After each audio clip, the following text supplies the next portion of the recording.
أعوذ بالله من الشيطان الرجيم بسم الله الرحمن الرحيم الحمد لله رب العالمين بارئ الخلائق أجمعين باعث الأنبياء والمرسلين والصلاة والسلام على طه وياسين حبيب إله العالمين شفيع المذنبين أبي القاسم المصطفى اللهم صل على محمد وآل محمد وعجل فرجهم وعلى أهل بيته الأطيبين الأطهرين المعصومين المظلومين الذين أذهب الله عنهم الرجس وطهرهم تطهيرا اللهم صل على محمد وآل محمد وعجل فرجهم سيما على الحجة الثاني عشر بقية الله المنتظر واللعنة الدائمة الباقية على أعدائهم وقتلتهم ومنكري فضائلهم أجمعين أما بعد فقد قال الله الحكيم في بيانه الكريم وهو أصدق القائلين وقوله الحق أعوذ بالله من الشيطان الرجيم يا أيها الإنسان إنك كادح إلى ربك كدحا فملاقيه. درود پڑھیں گا. اللهم صل على محمد وآل محمد وعجل فرجهم بسم الله الرحمن الرحيم اللهم كن لوليك الحجة ابن الحسن صلواتك عليه وعلى آبائه في هذه الساعة وفي كل ساعة وليا وحافظا وقائدا وناصرا ودليلا وعينا حتى تسكنه أرضك طوعا وتمتعه فيها طويلا اللهم صل على محمد وآل محمد وعجل فرجه. اس مجلس اور عزاداری کا ثواب ہدیہ کرتے ہیں اپنے اور آپ کے تمام محرومین اور بالخصوص وہ علماء اور شہداء جو اس دنیا سے رخصت ہو چکے ہیں اور تمام شیعان حیدر کرار جو دنیا کے کونے کونے میں اب تک کے اس دنیا سے رخصت ہوئے ہیں بے برکت صلوات پر محمد و آل اللهم صل على محمد وآل محمد وعجل فرجهم. سورہ مبارکہ انشقاق کی آیت نمبر 6 کو اس وقت کی مجلس کے لیے موضوع سخن قرار دیا ہے. اور اسی کے ذیل میں کچھ باتیں آپ کی خدمت میں پیش کرنا ہے۔ بسم اللہ۔ اس سورے میں خداوند متعال انسان کو اپنا مخاطب قرار دے رہا ہے۔ دو ہی جگہ قرآن نے انسان کو اپنا مخاطب بنایا ہے، ایک سورہ مبارک انشقاق کی آیت نمبر 6 اور دوسرے سورہ مبارک انفطار کی وہ بھی آیت نمبر 6۔ یا ایھا الانسان انکا کادح الی ربک کدحا فملاقیہ، اے انسان بے شک تو ایک مسافر ہے اور یہ سفر کرنا تیرے اختیار میں بھی نہیں ہے، اور اس سفر کی انتہا میں تو اپنے پروردگار سے ملاقات کرے گا۔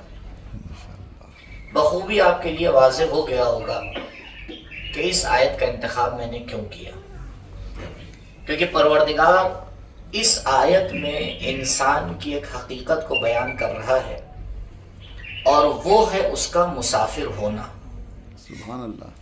اور شاید اس سفر میں ہم اس حقیقت کو بخوبی سمجھ سکیں کہ ہم اپنے وطن سے ایک سفر کے لیے نکلے ہیں، اور اگر اسی کو ایک بڑے پیمانے پہ آ کے دیکھیں تو ہماری پوری زندگی بھی ایک سفر ہی کا نام ہے۔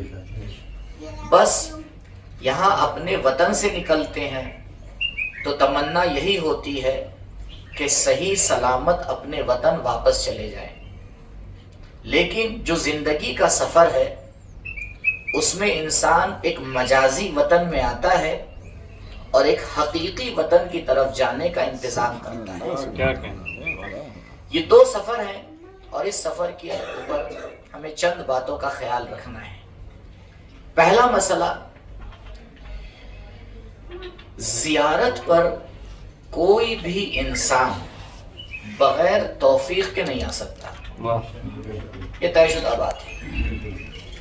ہزاروں نہیں بلکہ لاکھوں لوگ دنیا میں ایسے آپ کو مل جائیں گے کہ جو دل میں یہ تمنا لیے بیٹھے ہیں کہ کس طرح سے زیارت پر جائیں، لیکن اسباب مہیا نہیں ہو پاتے۔ اور شاید ہمارے ہی درمیان ابھی آپ کو کچھ لوگ ایسے نظر آ جائیں کہ آنے سے چند دن پہلے تک بھی ان کو یقین نہیں تھا کہ وہ اس سفر پر آ پائیں گے، اور آ گئے۔ اس کا مطلب یہ ہے کہ ارادہ ہم کرتے ہیں، توفیق پروردگار عطا کرتا ہے۔ صلوات پڑھیے اللہم صل علی محمد وآل محمد وعجل فرجہ۔ آپ کو تھوڑی شریک ہونا ہے۔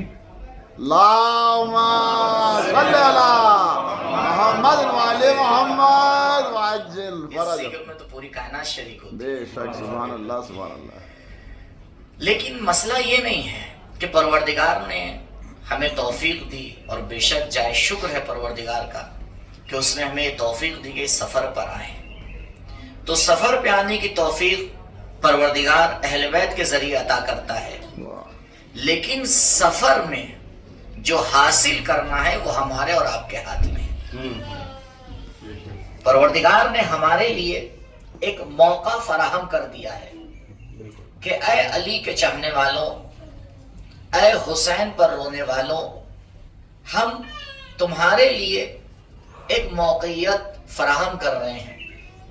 اب اس دسترخوان سے تم کتنا اٹھا پاتے ہو یہ تمہارے ہاتھ میں ہے۔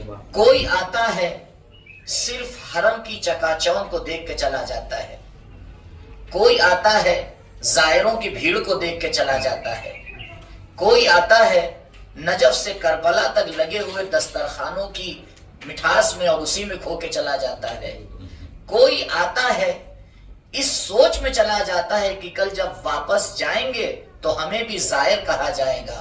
لیکن ہاں، اس میں کچھ وہ کامیاب ہستیاں بھی ہوتی ہیں جو خالی جھولی آتی ہیں اور بھری ہوئی جھولی لے کے جاتی ہیں۔ اللہم صلی فرجہ۔ زیارت میں بس اوقات ایک سوال اٹھتا ہے کہ کیا ضرورت ہے کہ ہم زیارت میں اتنی دور اٹھ کے آئیں، اتنا پیسہ لٹائیں۔ اور جو لوگ بہت آئیڈیلسٹ ہوتے ہیں وہ تو بہرحال ایک بہت ہی لاجک کو سامنے رکھ کے سوچتے ہیں کہ بھائی آپ ہی لوگ تو کہنا ہے کہ جو امام ایک وقت میں 40 جگہ حاضر ہو سکتا ہے، یہ 40 تو مثال ہے. دیکھیے کچھ معاملات عجیب ہیں، سوچنے کا اینگل بدل دیں گے تو مسئلہ حل ہو جائے گا.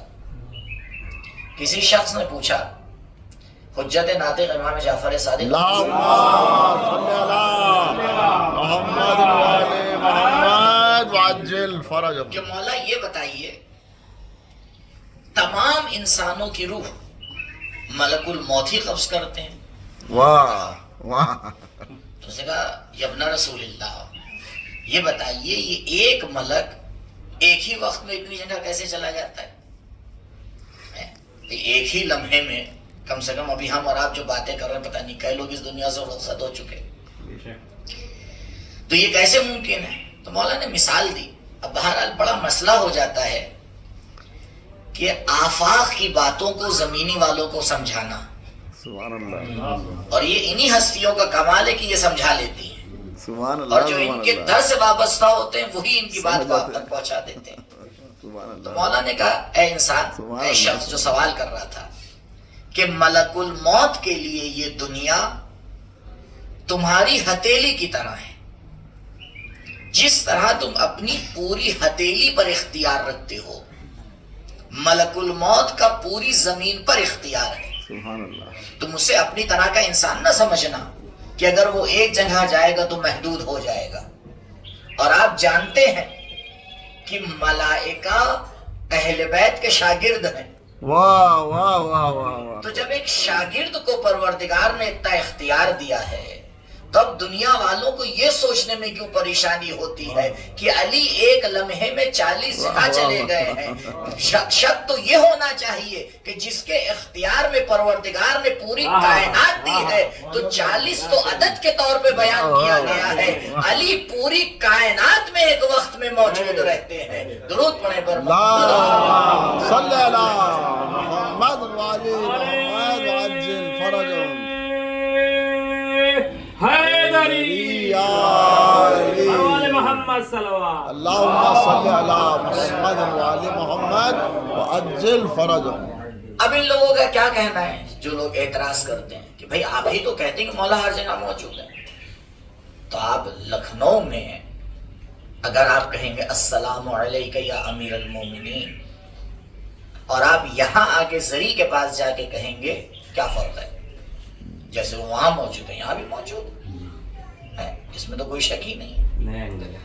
اور کچھ لوگ تو یہاں تک کیا کہتے ہیں بھائی یہ آپ کی کون سی بات ہے کہ آپ حرم میں بھی آ گئے، نجف میں بھی آ گئے، ہوٹل میں بھی آ گئے، تب بھی آپ کو چین نہیں ملتا ہے.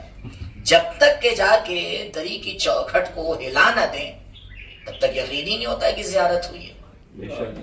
وہ تو زری بنانے والوں کو پتا تھا، اتنی مضبوط بنائی ہے سبحان اللہ سبحان نہیں اللہ تو ہر مہینے بدلنا پڑتا.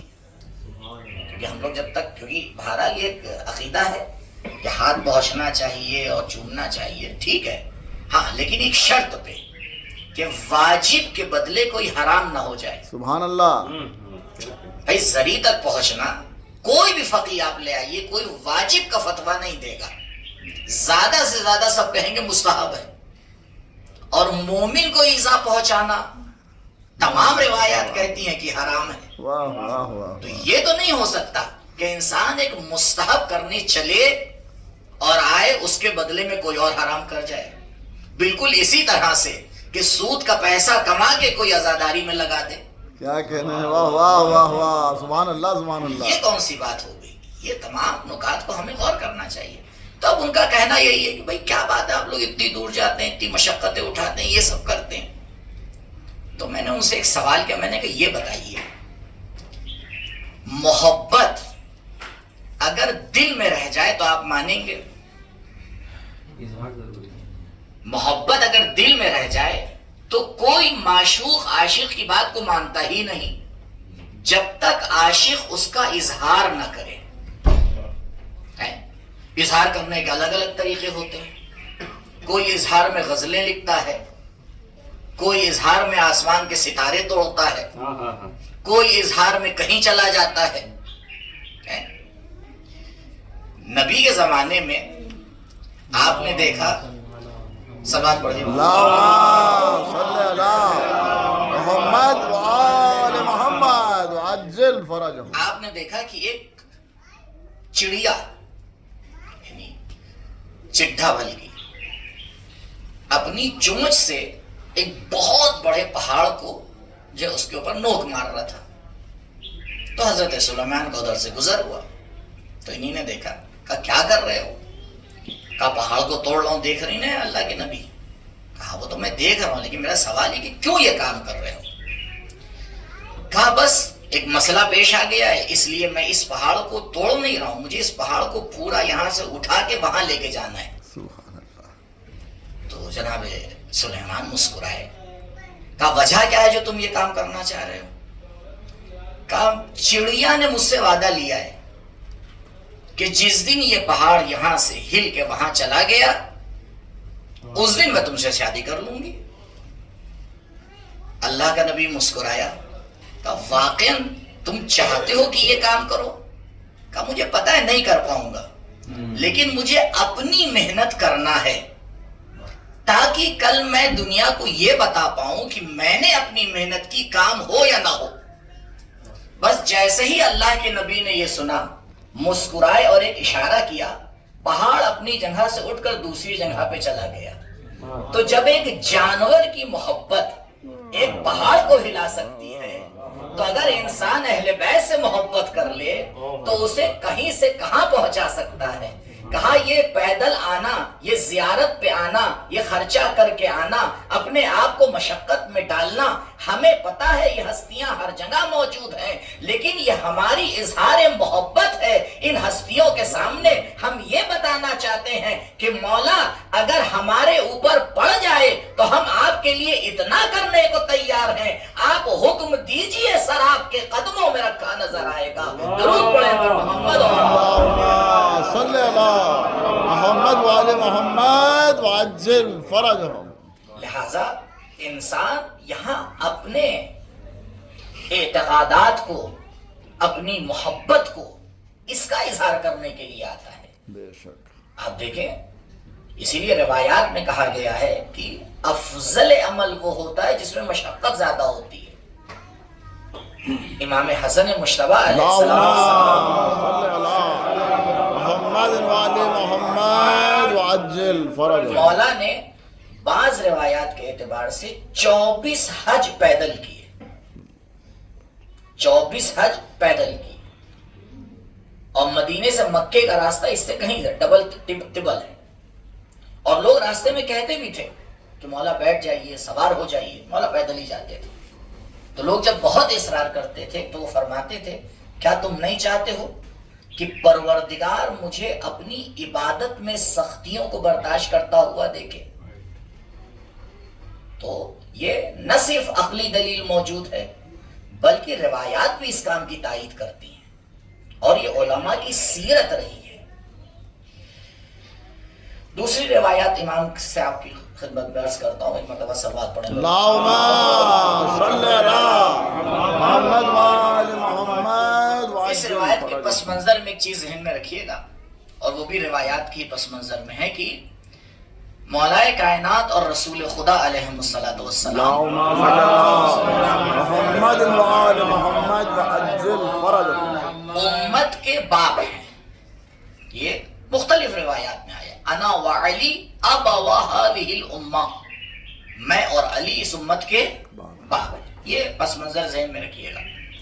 روایت کہتی ہے کہ اپنے والدین کی قبر کے پاس جا کر دعا مانگو. تو مولا سے پوچھا گیا کیوں؟ تو مولا نے فرمایا اس لیے کہ روح سب سے زیادہ اپنے جسم سے متوجہ رہتی ہے. تو جب تم قبر کے پاس جا کے دعا کرتے ہو والدین کی تو وہ بھی تمہارے ساتھ پروردگار کی بارگاہ میں دعا کرتے ہیں، تو پروردگار ان کے صدقے میں تمہاری دعا کو قبول کر لیتا ہے. یہ تو روایت ہے. تو مولا نے یہ نہیں کہا کہ گھر سے بیٹھ کے والدین کا واسطہ دے کے دعا کرو. واہ واہ واہ. مولا نے کیا کہا؟ نہیں، والدین کی قبر پہ جا کے اپنے لیے دعا کرو. دوسری روایت کیا کہہ رہی ہے؟ مولا ہمارے والد کی طرح ہے.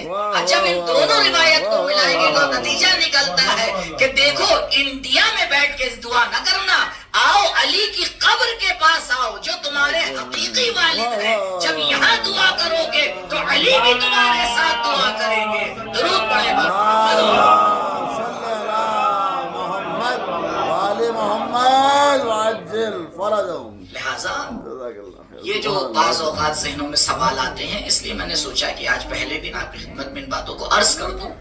انشاءاللہ اگر خدا نے توفیق دی تو مشی سے پہلے اور کربلا روانہ ہونے سے پہلے ایک بار پھر آپس میں بیٹھیں گے تاکہ مشی کے حوالے سے جو باتیں ہیں وہ آپ کی خدمت میں پیش ہو سکیں. اللہم صلی علی محمد وآل محمد وعجل فرجهم یا علی.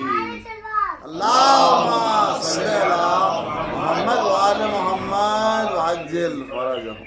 اگلا سوال جو ذہن میں آتا ہے وہ یہ ہے کہ حرم میں جائیں تو کیا مانگیں؟ حرم میں جائیں تو کیا مانگیں؟ ہر کوئی نہ کوئی اپنی دعا لے کے آتا ہے، اور یہ بھی ہمیں پتا ہے ہم مانگیں یا نہ مانگیں انہیں ہم سے بہتر پتا ہے کہ ہماری ضرورت کیا ہے. لیکن یہ خود مانگنا اظہار فقر ہے. کیا کہنا ہے؟ واہ واہ. آپ نے دیکھا ہوگا اور ہمارے ساتھ بھی ہوا ہوگا کہ ہم ایک انسان کی حالت کو دیکھ کے پتہ لگا لیتے ہیں کہ یہ فقیر ہے. مانگنے والوں کا انداز ہی الگ ہوتا ہے،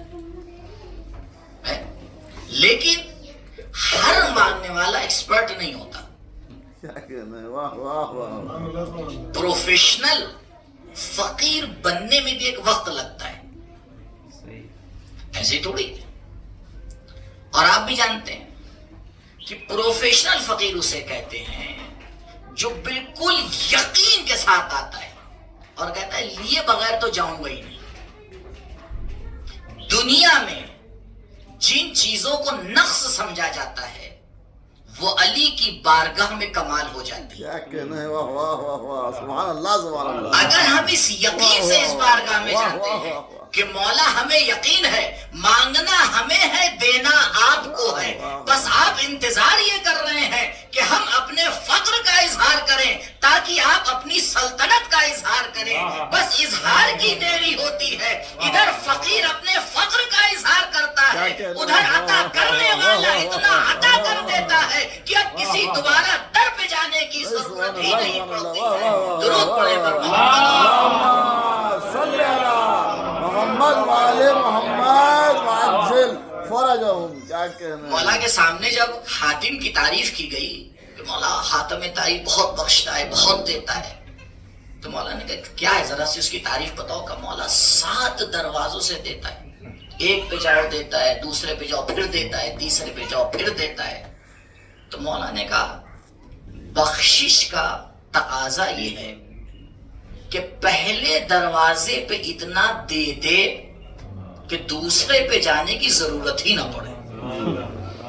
بھائی دوسرے پہ جانے کی ضرورت پڑ لی یعنی ابھی احتیاج باقی ہے، تو پورے یقین کے ساتھ اس بارگاہ میں جائیے گا کہ چاہے یہ دے تب بھی مصلحت اور اگر یہ نہ دے تب بھی مصلحت.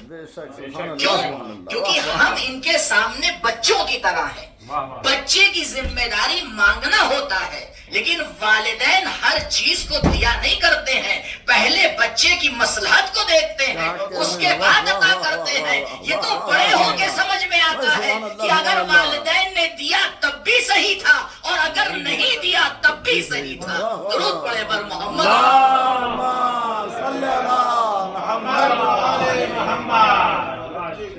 انسان بس اس بھروسے کے ساتھ اس بارگاہ میں جائے کہ تمام مصلحتیں ان کے پاس ہیں. زیارت جامعہ میں بالکل کھلے الفاظ میں 10ویں امام بیان کر رہے ہیں بکم فتح اللہ و بکم یختم. پروردگار نے آپ سے ہی خلقت کے سلسلے کو شروع کیا ہے اور آپ پر ہی سے ختم کرے گا. زیارت امین اللہ ضرور آپ نے پڑھی ہوگی. عجیب فقرہ ہے زیارت امین اللہ میں. کہ تمام مخلوقات کے اعمال آپ کے پاس محفوظ رہتے ہیں. ہم جو بھی عمل کر رہے ہیں وہ ان ہستیوں کے پاس محفوظ ہے. تو اب حفاظت کی کیا ضرورت ہے؟ اس لیے ضرورت ہے کہ قبر میں اور قیامت میں ہمیں اس کی ضرورت پڑے گی. اسی لیے زیارت کا نام رکھا گیا ہے امین اللہ، اللہ کے امانت دار، کہ اپنے عمل کو ان ہستیوں کے حوالے کر دو. یہ بہترین امانت دار ہیں.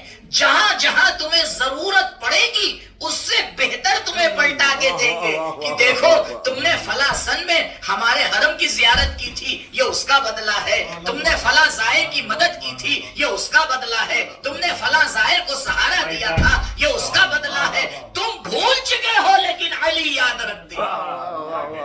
انسان بھول جاتا ہے لیکن یہ ہستیاں امین اللہ ہیں. نعرہ حیدری، حیدری. اس کا جواب دے رہا تھا کہ کیا مانگے. تو بے شک ہم اپنی کوئی درخواست لے کے آئے ہیں، مانگیے، بالکل مانگیے. یہاں تک کہ روایات میں کہا گیا ہے کہ جس ڈوری سے، جس فیتے سے تم اپنا جوتا باندھتے ہو اسے بھی مانگو، اسے بھی مانگو. کبھی کبھی انسان تھک جاتا ہے، کتنا مانگے؟ نہیں، اگر آپ کو دیکھنا ہے کتنا مانگے، ایک بار جا کے دعائے مکارم الاخلاق دیکھ لیجئے. امام مانگ رہے ہیں خدا سے، کتنا مانگ رہے ہیں؟ ہم اور آپ تھک جاتے ہیں، امام نہیں تھکتے، کیونکہ امام جانتے ہیں وہی دینے والا ہے. سبحان اللہ، سبحان اللہ.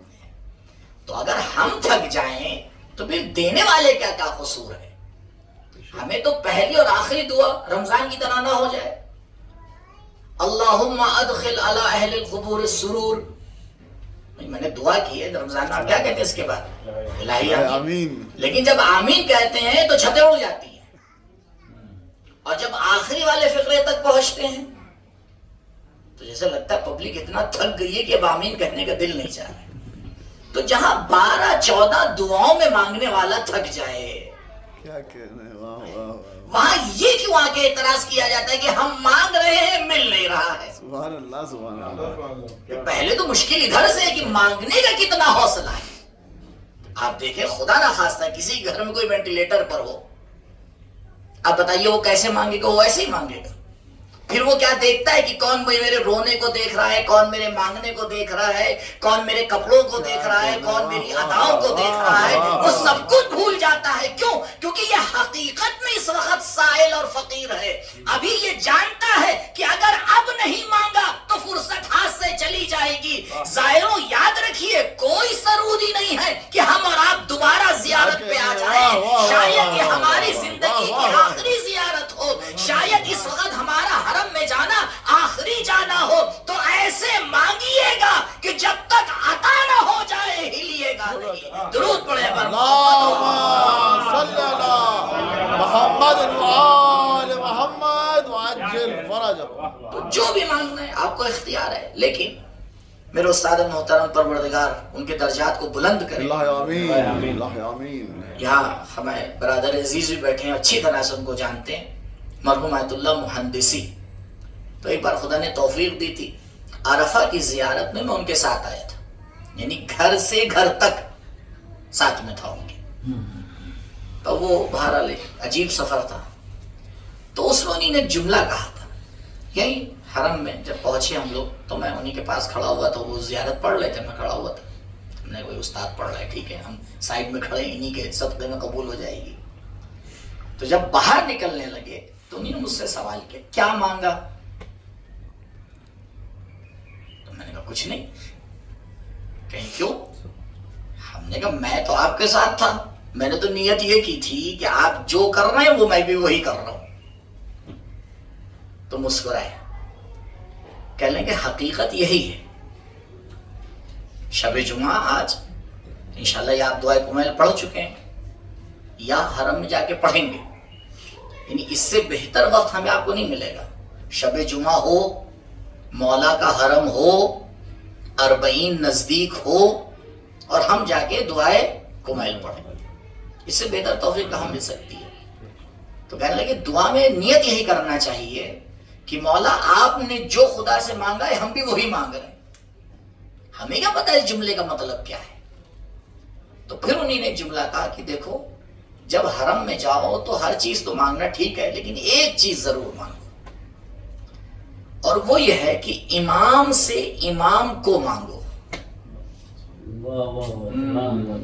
کیونکہ جسے امام مل گیا اگر کچھ نہ ملا تب بھی کافی ہے، اور اگر کسی کو نجف آ کر کربلا آ کر امام نہ ملا، پوری دنیا بھی مل جائے تو کیا فائدہ؟ سبحان اللہ سبحان اللہ سبحان اللہ سبحان کیسے مانگا جا سکتا ہے اس چیز کو کہ مولا ہمیں آپ کو مانگنا ہے؟ اس کا طریقہ یہ ہے کہ سب سے پہلے انسان دعا کرے امام کے ظہور کے لیے۔ سبحان اللہ صلوات پڑھیے اللہم صلی علی محمد وآل محمد مولا وعجل فرجہم۔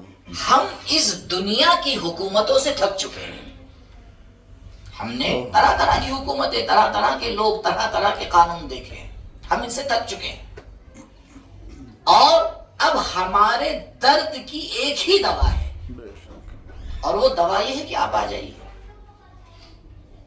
یعنی دنیا اس وقت جس آگ میں جل رہی ہے ہم اور آپ جانتے ہیں۔ آج کوئی انسان غزے کے حالات کو دیکھے، آپ سوچیں اپنے ملک سے اتنی دور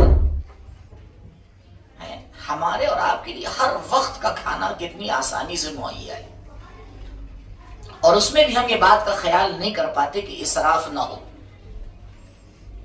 اسراف حرام ہے، کھانا لیتے وقت اس بات کا خیال رکھیے، ایک لقمہ انسان کم کھا لے لیکن ایک لقمہ ڈسٹ بین میں نہیں جانا چاہیے، سبحان اللہ سبحان اللہ۔ کیونکہ اسی دنیا میں ایسے ایسے بھوکے اس وقت ہیں کہ ہم اور آپ ان کی تصویر نہیں دیکھ سکتے۔ پروردگار غزے کے حالات کو بہتر سے بہتر بنائے، سیریا کے حالات کو بہتر سے اللہ بہتر آمین بنائے، اللہ آمین ظالموں کو نیست و نابود اللہ فرمائے۔ آمین اللہ آمین۔ ان کو دل میں رکھ کے آپ دعا کریے کہ پروردگار یہ کب تک ظلم ہوگا؟ ایک آزادار، ایک حسین کا ماننے والا اگر مظلوم کی حمایت نہ کر پائے کیا کہنے، واہ واہ۔ تو پھر وہ کیسے اپنے آپ کو آزادار کہہ رہا ہے؟ آزاداری کوئی ٹیگ نہیں ہے، آزاداری ایک صفت ہے، جب انسان میں آتی ہے تو پھر وہ حق اور باطل کو جدا کر دیتا ہے، سبحان اللہ پھر وہ سمجھتا ہے کہ کس آواز پہ لبیک کہنا چاہیے اور کس آواز پہ چپ ہونا چاہیے۔ ہاں آزاداروں، شب جمعہ ہم اور آپ اس بارگاہ میں بیٹھے ہیں، اصفہان میں ایک شخص ہے جس کا نام تھا ملا عباس، اور عجیب انسان تھا۔ جب بھی اصفہان سے کوئی کارواں کربلا آتا تھا ممکن نہیں تھا کہ اس کارواں میں ملا عباس نہ ہو۔ ملا عباس کا لقب پڑ گیا تھا حسین کے حرم کا کبوتر۔ ماشاء اللہ۔ بس جب کارواں نکلتا تھا سب کو پتا تھا ملا عباس تو جائیں گے ہی۔ اب اس زمانے میں تو اتنی پلاننگ اور اتنا پہلے سے سب تھوڑی ہوتا تھا، ہاں کچھ لوگ تیار ہو گئے، ماحول ٹھیک ہے، موسم اچھا ہے، مناسب ہے، چل دیتے تھے زیارت کے لیے۔ ایک سال ایسا ہوا کہ جب کارواں چلنے لگا تو قافلہ سالار نے دیکھا کہ ملا عباس نہیں ہے، اسے بڑا تعجب ہوا، تو اس نے کارواں کو آگے نہیں بڑھایا بلکہ خود گیا ملا عباس کے گھر پہ، جا کے دروازہ کھٹکھٹایا۔ ملا عباس آئے، کیا بات ہے؟ چہرہ دیکھا، سلام علیکم۔ وعلیکم السلام۔ ملا عباس کارواں تیار ہے، لیٹ ہو رہے ہیں، چلو۔ بس جیسے یہ جملہ سنا ملا عباس نے سر جھک گیا، کہا بھائی اس وقت میرے حالات ایسے نہیں ہیں کہ میں زیارت پہ جا سکوں۔ بس جیسے ہی یہ جملہ اس قافلہ سالار نے سنا کہ ملا عباس اتنی دفعہ تم ہمارے ساتھ گئے ہو، اس سال ہم تمہیں لے کے چلیں گے۔ میں نے شروع میں آپ سے عرض کیا تھا نا کہ ارادہ ہمارا ہونا چاہیے، توفیق ہستی عطا کرتی ہے۔ اب یہاں سے ملا عباس کی زبانی آپ اس قصے کو سنیے۔ ملا عباس کہتے ہیں بس جیسے ہی اس نے یہ جملہ کہا میں فوراً گیا اور میں نے تیاری کی، بس 2 منٹ میں آیا اور کاروان میں داخل ہو گیا۔ اصفہان سے کارواں چلا، ملا عباس کہتے ہیں کہ ابھی ہم کربلا سے 2 منزل دور تھے کہ رات ہو گئی. تو کارواں رات میں رک جاتا تھا، پھر صبح نماز کے بعد جب تھوڑی تھوڑی روشنی نکلنے لگتی تھی تو دوبارہ حرکت کرتے تھے. قافلہ سالار نے حکم دیا کہ بس آج یہیں رک جاتے ہیں، باقی سفر کل طے کریں گے. سامان سفر اتر رہا تھا کہ ایک دم سے ملا عباس کو خیال آیا کہ آج تو شب جمعہ ہے. عزیزوں، آج بھی شب جمعہ ہے. ایک انسان اگر سمجھدار ہوتا ہے تو ایک قوم کو بچا لیتا ہے. ملا عباس کہتے ہیں جیسے ہی مجھے یہ خیال آیا میں فوراً قافلے والوں کے پاس گیا اور میں نے کہا کیا کر رہے ہو؟ 2 ہی منزل تو بچی ہے، نہ جانے اگلی شب جمعہ ہم زندہ رہیں یا نہ رہیں. آؤ اسی وقت سفر کر کے کربلا چلتے ہیں. قافلے والے سمجھ گئے بات کو، تیار ہو گئے. قافلہ سالار سے بات کی کہ نہیں، آج شب جمعہ ہے اور ہمیں آج ہی حرم پہنچنا ہے. دوبارہ اترا ہوا سامان اونٹوں پہ لادا گیا. ملا عباس کہتے ہیں ہم آدھی رات حرم میں پہنچے اور پہنچنے کے بعد سب نے زیارت کی. اور زیارت کرنے کے بعد جب باہر نکلے تو ملا عباس مداح تھے، نوحہ کھاتے، نوحہ پڑھتے تھے. تو سب زائروں نے کہا ملا عباس نوحہ پڑھو تاکہ عزاداری ہو جائے. عزاداروں، ہم اور آپ بھی یہاں جمع ہوئے ہیں آج شب جمعہ علی کو ان کے لال کا پرسہ دینے کے لیے. ملا عباس کہتے ہیں میں نے اپنی بیاض کو نکالا اور نکالنے کے بعد میں نے نیت کی جو سا نوحہ آئے گا وہی پڑھوں گا، کیونکہ یہاں تو سبھی حسین ہیں. بس ملا عباس نے جب اپنی بیاض کھولی عزاداروں تو قیامت ہو گئی. علی اکبر کے حال کا نوحہ نکل آیا. ملا عباس کہتے ہیں ہم تو بہت تھکے ہوئے تھے، لیکن میں نے نوحہ پڑھنا شروع کیا، زائروں نے ماتم کرنا شروع کیا، اور مجھے یاد نہیں کہ اس سے پہلے حسین کے حرم میں ہم نے کبھی ایسی عزاداری کی ہو. شب جمعہ علی اکبر کے حال کا نوحہ. آپ تصور کیجئے جب ملا عباس نے کہا ہوگا کہ جب علی اکبر جا رہے تھے تو حسین سنبھلتے ہوئے قدم آگے بڑھا رہے تھے. جب علی اکبر نے آواز دی بابا علیکم منی السلام تو حسین نے ایک مرتبہ نعرہ لگایا بیٹا علی اکبر تمہاری شہادت میں حسین کے آنکھوں کی روشنی لے لی. آزاداروں، ملا عباس فرماتے ہیں کہ جب نوحہ ختم ہو گیا ہم اپنے اپنے خیمے کی طرف چلے گئے. میں بھی اپنے خیمے میں پہنچا، بے حد تھکا ہوا تھا. ہم تو 2 منزل پہلے ہی تھک چکے تھے، لیکن یہ حسین کی زیارت کا عشق تھا جو ہمیں یہاں تک کے لے آیا تھا. ملا عباس کہتے ہیں میں خیمے کی ڈوری باندھنے جا رہا تھا کہ ایک دم سے کسی شخص نے خیمے کا پردہ ہلایا. ملا عباس آرام کرنے جا رہے ہو؟ کہا ہاں. کہا آرام کرنے جا رہے ہو؟ آقا حسین ملنے کو آ رہے ہیں. ملا عباس کہتے ہیں بس جیسے ہی میں نے یہ فقرہ سنا میں نے خیمے کا پردہ ہٹایا، دیکھا ایک اونٹ ہے جو چلتا چلا آ رہا ہے. اپنے آپ کو قدموں پہ گرانا چاہا لیکن ایک مرتبہ حسین نے بازو تھامے. ملا عباس یہ کیا کر رہے ہو؟ ارے تم تو ہمارے زائر ہو.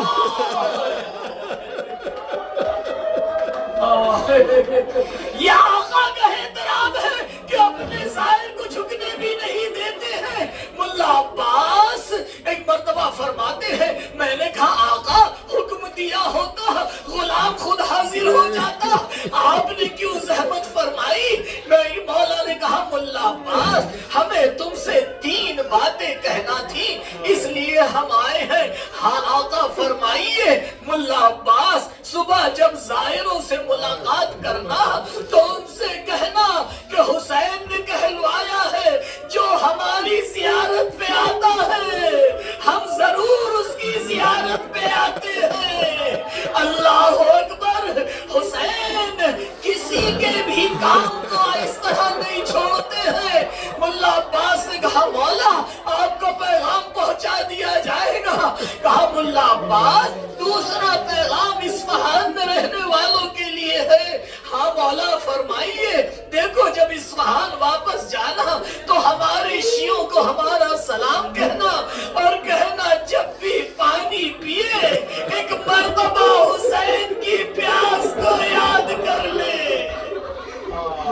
ہاں آزادار ہو، ملا عباس کہتے ہیں میں نے ہاتھ جوڑے آقا یہ پیغام بھی پہنچا دیا جائے گا۔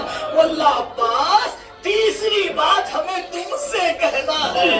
ہاں آقا کہیے۔ ملا عباس کہتے ہیں میں ہمدن گوش ہو گیا کہ آقا مجھ سے کیا کہنا چاہ رہے ہیں، بس عزادارو دل پہ ہاتھ رکھ لیجئے۔ حسین نے کہا ملا عباس اگلی دفعہ اگر شب جمعہ کربلا آنا تو دیکھو خبردار علی اکبر کا دوہا نہ پڑھنا،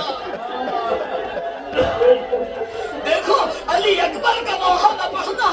بس میں حیران رہ گیا، میں نے ہاتھ جوڑے، مولا کیا مسائل غلط پڑھ دیے، کیا کوئی روایت غلط پڑھ دی؟ حسین نے ایک جملہ کہا نہیں ملا عباس، ارے تم پڑھ رہے تھے، حسین دیکھ رہا تھا۔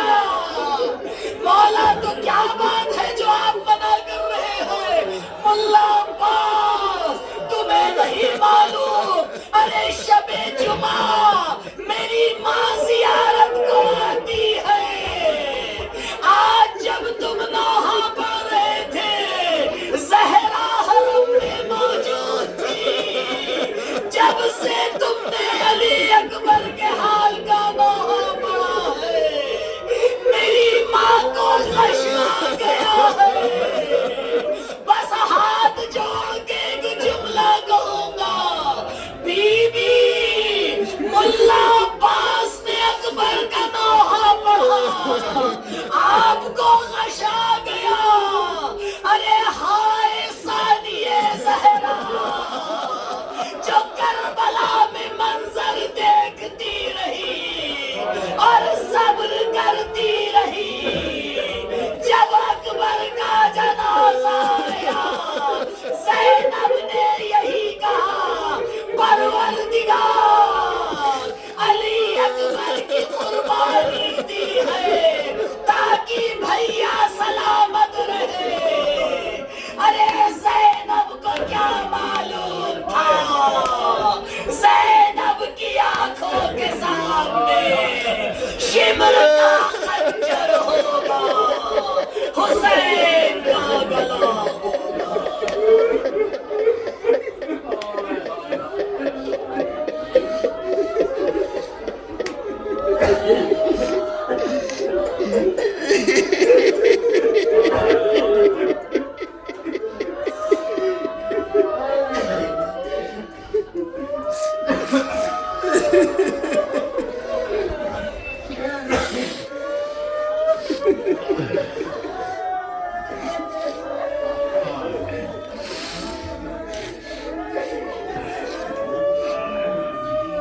ألا لعنة الله على القوم الظالمين سيعلم الذين ظلموا أي منقلب ينقلبون إنا لله وإنا إليه راجعون رضا بقضائه وتسليما لأمره لا معبود سواك يا غياث المستغيثين بار الہ امام کے ظہور میں تعجیل فرما، ہمارا نام ان کے آوان و انصار میں شمار فرما، بار الہ پرچم اسلام سر بلند فرما، پرچم کفر و نفاق امریکہ اسرائیل نیست و نابود فرما۔